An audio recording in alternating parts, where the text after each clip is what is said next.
Greeting family, this is Dr. Manganyi once again, and you know our program is Health Talk. Last week we had a wonderful time together.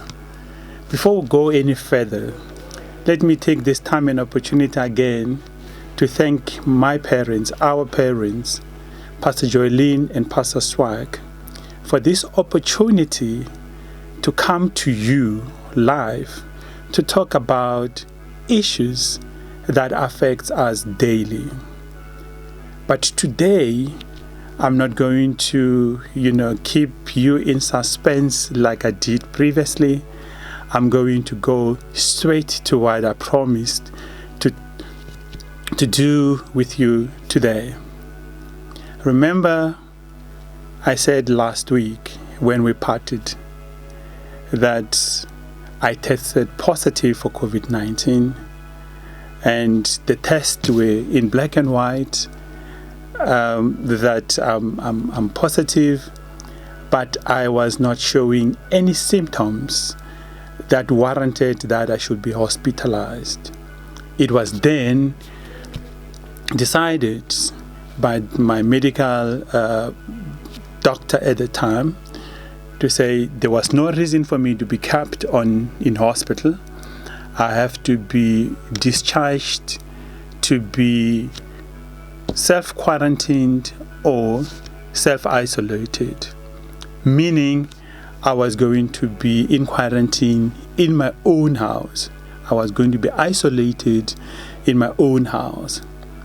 This was briefly explained how it was going to work, that I would be at home but away from home. I would be at home but isolated from everybody or everyone who lives within the same household. There I was to be discharged. All preparations were made.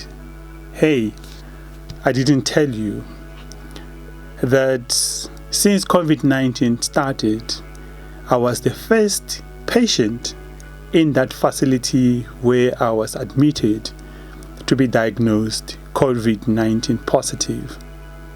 Therefore, the management and all the teams in the hospital, they have all the plans, but these plans were never activated. This was to be the first time that all the protocols that were put in place were to be put into good use. My family or my wife was called, and she was informed that she needed to come and pick me up because I was discharged. She was also briefed about my condition and how she's going to handle the situation from the time she came to pick me up. All arrangements were set in terms of where she would come, where she would park the car, so that, as I moved from the ward where I was detained to go and to my transport, there should be minimal or no contact with other persons. And I had to give the hospital the car registration, the make of the car and everything else, just to make sure that the correct car is guided to a particular place where I was to be picked. That was arranged. And when everything was ready, transport was ready to transport me home and everything else, the process that unfolded,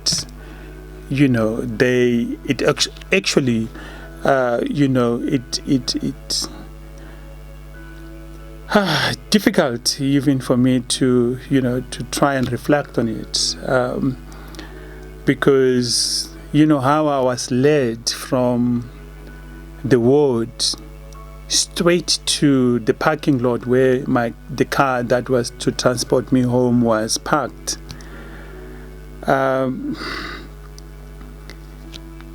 the passage was cleared.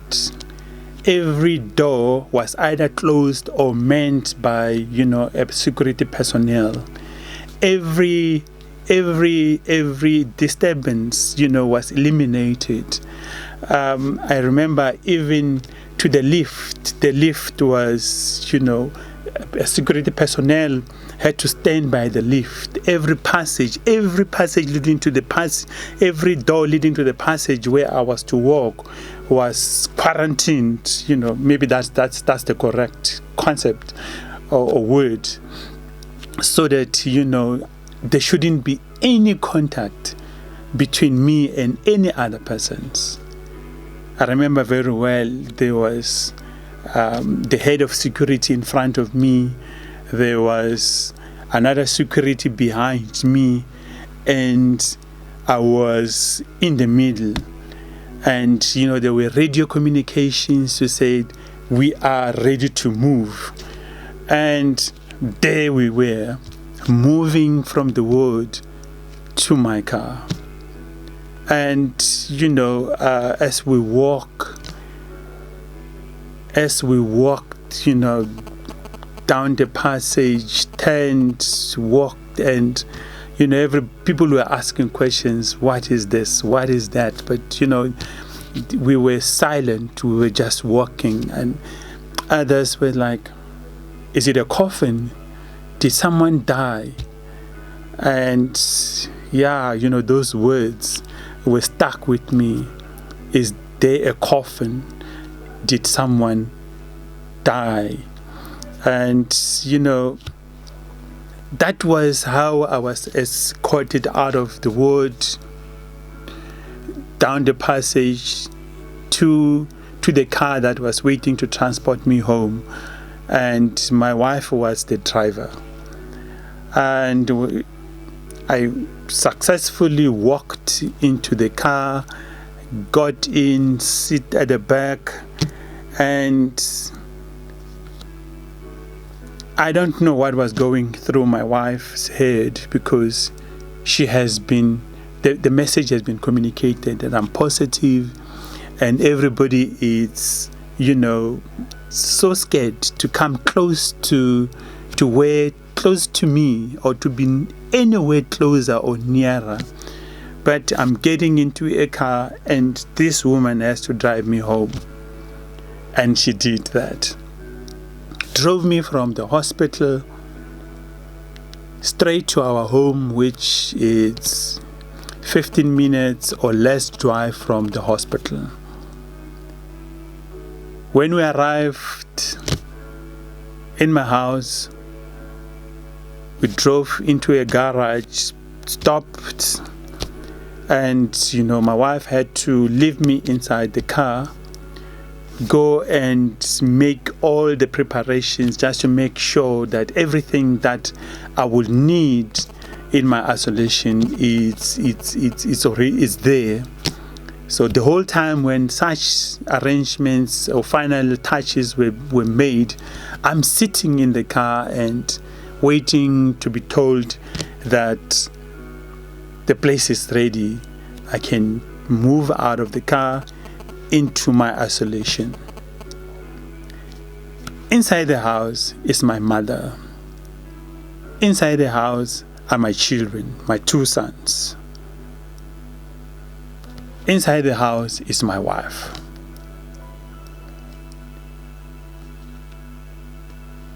These guys were told that they didn't really have to come into contact with me.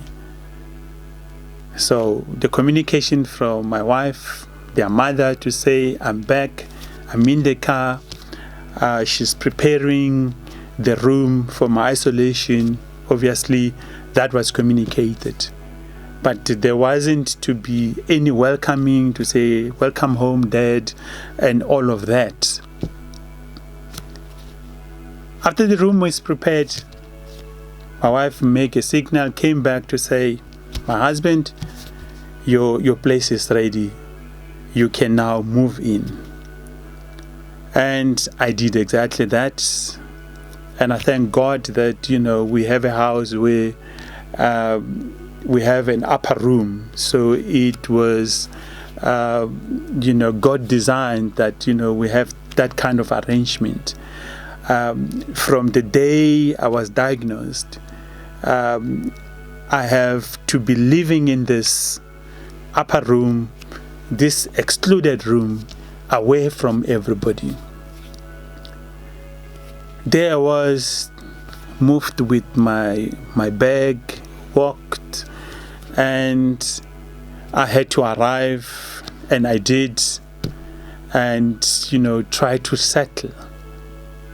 Mind you, I never had any time to begin to think, to imagine, to comprehend how my life gonna be and everything else. But now I am inside my house, but I'm in isolation, away from everybody. Nobody is allowed to come and share anything. I'm not sharing this room with anybody. I'm not talking to anybody. If ever there's anything, it was either I'm supposed to call and ask, or when I'm inside, they could come and communicate something through the door. But the best way would be to call me. Excuse me. And there I was, my isolation starting, and I am to be in this room, this isolation, for 14 days without any contact with an outside world, without any contact with, to say the outside world maybe it's an understatement. I'm not supposed to be in contact with my own family. I was left, and my wife left me in the room, and I'm sitting there, and now I'm beginning to look around and begin to play back every event that has happened on the day. But the one that was stuck in my mind was when one of the persons, as I was walking on the corridors of the hospital, as I was going to the car, where she was saying, is someone dead? Is there a coffin that's being moved or removed? Those words, as I sit all by myself, begin to that the ones that actually came back to say, did someone die? Is there a coffin that's being moved? And I'm beginning to say to myself, yes, there was no coffin that was moved from hospital. No one died. But maybe this is a possibility that I might have come home walking. I might have come home transported by my own spouse, my own wife. But maybe this is the last time this kind of arrangement would happen. Next time around, maybe that which was whispered to say, did someone die? Or is there a coffin that's being moved? Maybe that is what is to follow. And from that time on, I begin to realize that the situation that I was confronted with, it's serious. The situation that I was faced with was no longer a joke. It's something that I had to live with. All these possibilities with something that might come to pass, and it's something that I would need to fight. Hey, I did not tell you that I was so scared. I was so terrified to think that this could be it. This could be the end of my life. But then, I think as I said to you previously, I said to you that confronted with these possibilities, I said to myself, I'm still alive. I'm still alive now. So I'm not going to live as if I'm dead. I'm going to do anything and everything that a normal person does. Have to utilize whatever time that I still have fruitfully and to the best of my abilities. I'm sitting there and I had to say to myself, what will benefit me to sit here and begin to think of the worst? What will benefit me to sit here and pity myself and start arranging my funeral? What do I stand to gain by doing that? Why can't I sit here and give myself another chance? Why can't I sit here and use this time maybe to bargain with God, to say, it's too soon. I can't be going now. My children are still young. My wife can't be a widow now. My mother still needs me. I'm the firstborn in the family. I have siblings that still need my guidance. I have a community.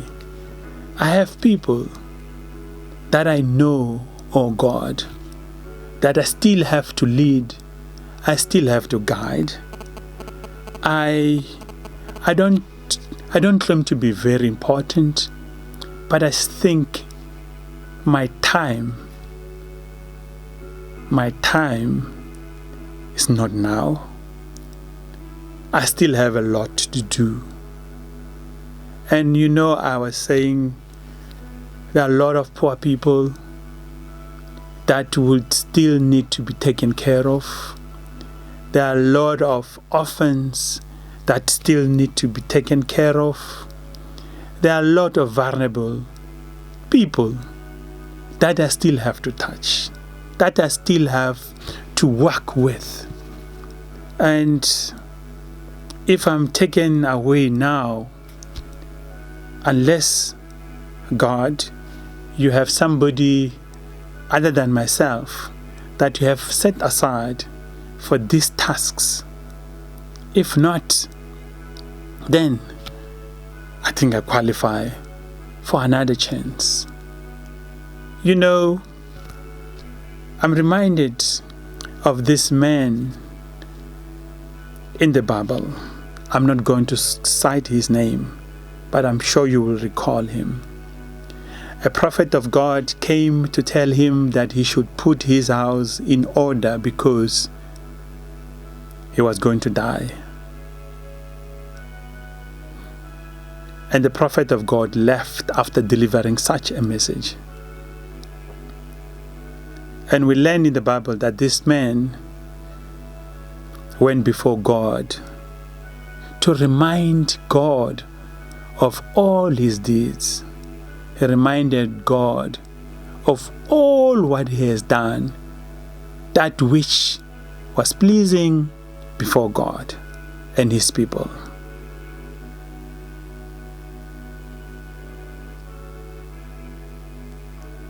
Fast forward,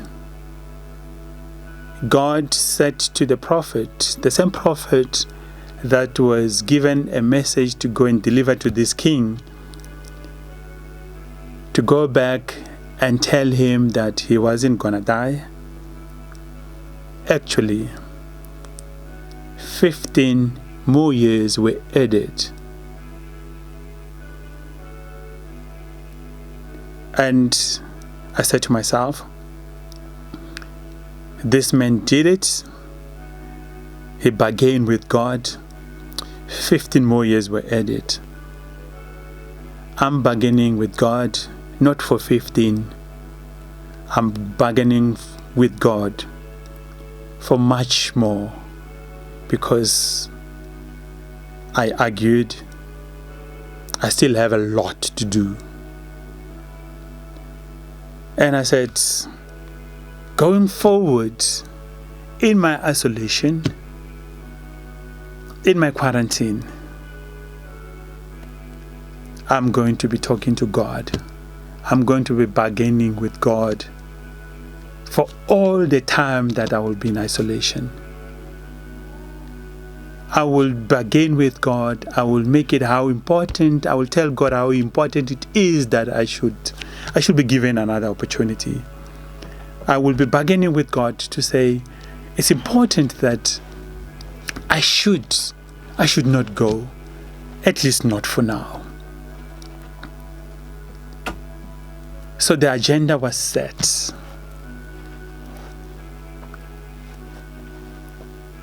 My isolation already had a program that for so long as I'm in isolation, I'm going to bargain with God for more time. I would pray. And one thing that interests me the most, it's in my plea bargain. It was not all about me. It was about the lives that I still have to touch, the family that I still have to take care of. You know, I have to tell God about the orphans, the vulnerable, the people that I still have to touch, the community which I know God is aware, is awaiting, I still have to lead. So, you know, all of these things were the tools that I have to use to bargain. Isolation, if used properly, appropriately, can still benefit us. Isolation, if it's not properly managed, isolation, if it's taken as a death sentence, can do more harm than good. Because this is a good time where, you know, you begin to hear so many voices. Voices of despair, voices of hopelessness, voices of helplessness. Here you feel so isolated. Of course you're in isolation, but you feel so isolated. Remember, no one can come where you are. And mind you, when you are in this kind of situations, it's not the right time to be blowing your horn. You know, it's not where you pick up a call and tell the world that, you know, you are facing this kind of calamity. That's not where you call friends, hey, you know, I'm diagnosed, you know, COVID-19, I'm going to die, and, you know, and all of that. You know, isolation, it's a time where you sit and do self-introspection. It's time where you sit and reflect in your own life. Equally, you know, these are the time where you have to begin to say, if I need support, Where am I supposed to gather or get this support from? Who is more likely to support you? If you just call any other person, chances are it might not necessarily be support that you will get. But, it could be people will begin to talk about you in a way that you do not like. And in my case, I would like to believe that I'm so blessed, because the people who were there that I depended on, firstly, was my family, that's my wife and children, but most importantly, my spiritual parents were there by my side every step of the way. Let me tell you, if you are in this kind of situation, support is very important. When you are in this kind of situation, you will realize as we go further, you will realize that when I spoke to you previously about coping mechanisms when you are faced with life stresses, more particularly supportant versus self-reliance, you will realize that when you are confronted with this kind of calamities, you can't rely on yourself. You need the support from outside yourself.